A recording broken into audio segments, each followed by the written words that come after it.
Ako po ay bumuboto ng no.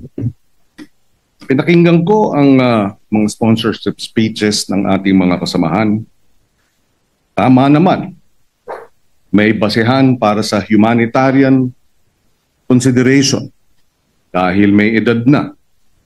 Hinihingi ng isang paraan para ma-house arrest. May basehan po ito base sa mga argumento na nabanggit kanina. Subalit, gaya ng nabanggit kanina ng ating majority leader na si Senator Zubiri, sinabi niya magagalit ang mga biktima ng EJK. Libo-libo ang pinatay. Libo-libo pa ang nawalan ng ama, ng ina, ng anak, na ang hiling ay hustisya. Tama rin na humingi ng hustisya. Saan tayo papanig? Tama, may basehan ang humanitarian konsiderasyon.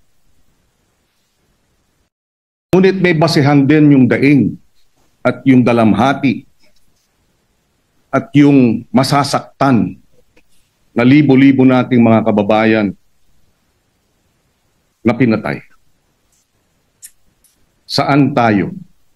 Humanitarian consideration o sa mga daing ng hinihiling ang hustisya? Bilang chairman ng Committee on Justice and Human Rights, nais ko man pumanig sa isang banda. Tungkulin kong pumanig sa mga daing ng naghahanap ng hustisya. I vote no.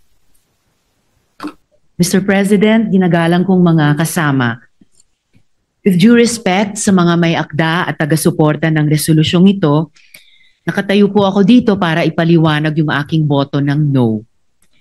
Una po, sang-ayon ako na ang humanitarian considerations ay esensyal na bahagi ng hustisya. At tamang dapat makoncern tayo sa general welfare at dignidad ng lahat ng mga Pilipinong nasa ibang bansa, ng lahat ng ating mga nakatatanda, at ng lahat ng mga persons deprived of liberty. Pero Mr. President, hindi tayo nagdi-deal sa sufficient facts. Wala pong indikasyon na ang ICC ay nagpapabaya sa pagbantay sa kalusugan at kagalingan ng mga taong nasa kustodiya nila. May panayam rin po, ilang araw ang nakalilipas, kung saan sinabi ng pamilya ni former President Rodrigo Duterte na he is well, even jolly, at kaya pa ngang makipag-usap tungkol sa maraming topic, kasama ang politika, flood control, at love life. Ang panawagan para ang gobyerno ay mag-advocate para sa interim release o house arrest ni former President Duterte, maaring nakakouch sa humanitarian terms. Pero nagmumukha ring isa pang halimbawa ng ating gobyerno na nagbibigay ng special treatment sa isang makapangyarihang individual. Tila ba'y isa na naman itong patunay na ang batas ay marahas sa karaniwang Pilipino, pero malambot sa iilang may kapangyarihan. Kapag ordinaryong lolo ang inakusahan ng nagnakaw, pwedeng kulong agad at di makapagpiyansa. Pero dito, gobyerno mismo ang lumalaban para bigyan ng house arrest ang isang taong akusado ng mga napakamabigat na krimen.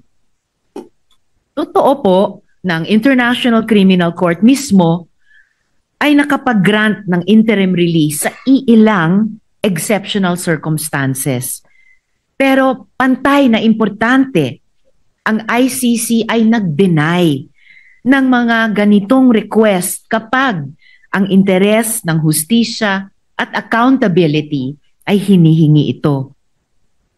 Alalahanin po natin na ang mga international courts ay nakapag-deal na sa maraming aging prisoners. Ratko Mladic and Radovan Karadzic, both convicted for genocide and crimes against humanity, continued to serve their sentences well into old age. And in fact, just this year, Mr. Mladic asked to be released on humanitarian grounds, claiming that he only had a few months to live. The court still denied him, ruling that his medical condition did not meet the threshold of an acute terminal illness that would justify release. Their continued detention was not seen as inhumane because their crimes were too grave, too devastating to entire communities. Totoo naman, si dating Presidente Duterte ay hindi convicted. He stands accused pa lamang. Pero kahit sa kaso ng mga accused persons, nagpakita ang ICC ng pag-iingat. Laurent Gbagbo, the former president of Cote d'Ivoire, was denied interim release precisely because the vast network of supporters he commanded, which posed a risk to victims, witnesses, and to the integrity of the proceedings. Eventually, Gbagbo was acquitted. His day in court came, and he walked free, not because of an early release or house arrest, but because of a judgment. Si dating Presidente Duterte din ay pwede pang umasa sa ganoon. But the path there is through trial, not through early release or house arrest. Kung tunay ngang may sakit ang dating Pangulo, hindi ba't ang solusyon ay dalhin sila sa ospital sa The Hague, Netherlands, habang binibigyan ng angkop na tulong at suporta mula sa Philippine Embassy doon? Mga kasama, ang mga atrocities ng tinatawag na war on drugs ay hindi mga guni-guni lamang. Sila ay mga winasak na buhay ng libo-libong mga mahihirap na Pilipino. Sila ay mga hiyaw ng mga nanay at tatay na ang mga anak kailanman ay hindi na umuwi. Sila ay mga walang markang libingan at yung kultura ng impunity na hanggang ngayon nagmumulto sa ating lipunan.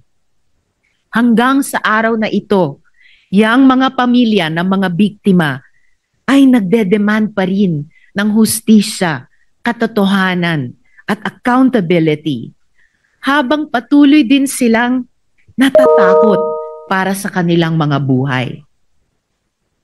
Samantalang dito po tayo, nagsusulong ng humanitarian considerations para sa individual na mismong akusado ng mga krimen laban sa kanila at laban sa humanity. Noong 2016, sinabi ni Presidente Duterte na wala siyang pakialam sa human rights. At kahit iutos pa ang pagpatay, walang makakaaresto sa kanya. Immune siya dahil matanda na siya pagkatapos ng termino. Sabi niya, wala silang laban. Tama ba si Presidente Duterte? Ang resolusyong ito ang magiging sagot ng Senado sa tanong na iyan. Alang-alang sa pagrespeto sa hustisya, fairness, at alaala nung ang mga buhay nila ay ninakaw. Mr. President at mga kasama, hindi ko po in good conscience masuportahan ang resolusyong ito. Bumoboto po ako ng no. Salamat po, Mr. President.